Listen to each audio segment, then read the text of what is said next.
Rachel here from The Confused Millennial, and today's video is presented by Lexington Law Firm, your credit repair professionals, and I'm talking all about doing a no-spend challenge. So, who wishes they had more money? Yeah, I think we all do, and it's so easy to lose sight of where all the holes are in our spending as we move through our daily lives. Years ago, I did a no-spend challenge that ended up lasting 2 years. It completely changed my life and my relationship to my finances, and I knew I had to share all about it with you guys. So first, what is a no-spend challenge and why should you do it? A no-spend challenge is when you decide to stop spending money on things you don't need. Yes, you can obviously still spend money on your essentials, but no more shopping trips to the mall, impulse app purchases, or random house decor finds.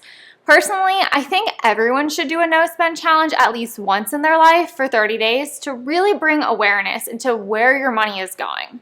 It's easy to forget about $1 here or $5 there and not really realize where hundreds or even thousands of dollars are going every year. Aside from the added awareness, I think a no-spend challenge can really change one's relationship with consumerism. At least it did for me.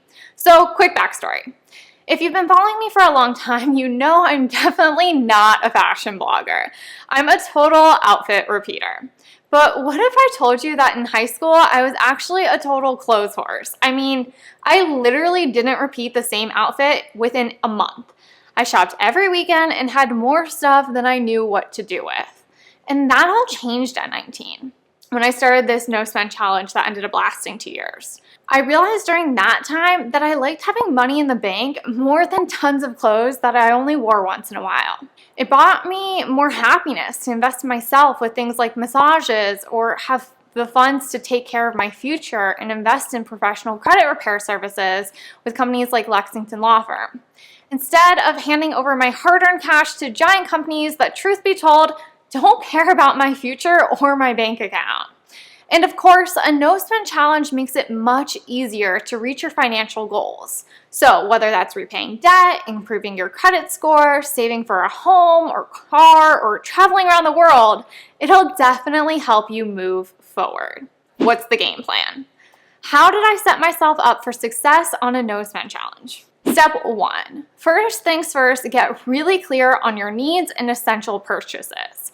If you've already been working off a budget, this will be a little bit easier, but I recommend writing a list and then cross-checking it with your credit card and debit card and bank statements to ensure you aren't missing anything. So some essentials for me are things like insurance, the dog and Eric's medication, internet, electricity, food, all that good stuff. Remember, everyone is different, so I don't have a car payment, which means no monthly gas for me. And even if maybe you do have a car, and if you do, maybe you decide that you'll only use it if you're going somewhere that's more than a mile away.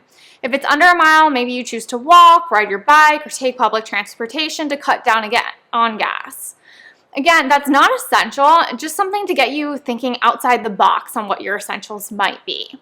You don't have to get that caught up in the minutia like the example I just gave, but it's really about finding simple changes that you can make and then setting up a clear guideline that makes you feel like this is going to be completely doable. The last thing I want you to do is feel like this challenge is impossible or complicated, so you end up giving up before you even get started.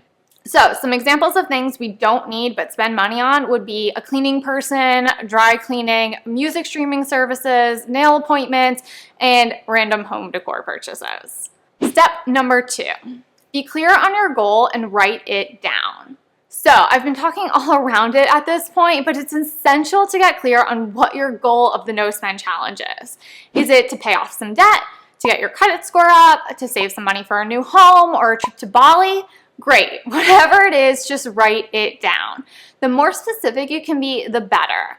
And feel free to include how you want to feel once you reach the goal and any sub-goals that you may have in terms of what you hope your relationship to money will be like after.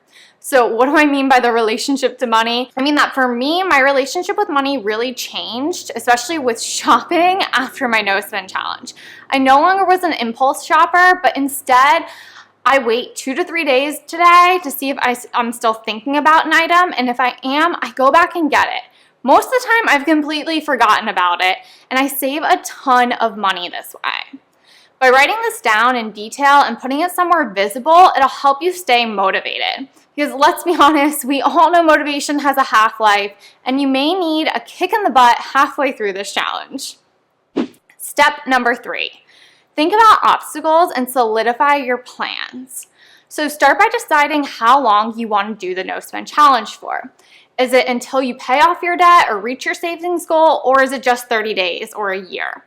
Personally, I prefer to do it for 30 days rather than based on reaching a goal. I think it adds a little less pressure, and it's nice knowing what the exact end date is going to be. Next, consider what your obstacles are going to be, like friends and family. You want to get them on board so they can really support you rather than hinder you. So that means letting them know you won't be dining out for however long, but if they want to come over for potluck dinners and game nights, you're totally in. You may even find that your partner or friends want to join you in the challenge, and you can bring them on as accountability buddies, which would be like a totally ideal situation. Next, consider how you're going to manage your finances. Some people like using the old school envelope system, where they know they need a certain amount of money for the month on essentials, so they put it into cash and put it in an envelope and only pull from that envelope throughout the month. Others stick to using their credit cards in order to get the points, and since they're spending less, they know they can pay the balance off in full each month. And since your credit score is weighted based on your most recent spending history, this may help improve things. Step 4, set yourself up for success. For me, that meant immediately unsubscribing from every store email. I just didn't need to see it. I also added an extension on my Google Chrome browser that blocks all ads, so I wasn't as targeted while just hanging out online. You also may want to avoid trigger places for yourself, like the mall or other stores that you go into to buy toilet paper and come out with $500 in home decor and a bunch of other random purchases.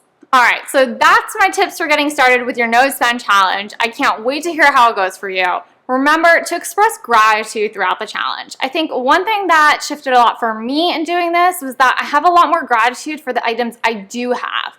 I realized how much I spent before on things that didn't really bring me joy, when in reality I had so much more than millions of people out there. Instead, today, I'd rather focus on taking care of the things I do have and always feel like I have more than enough to be happy.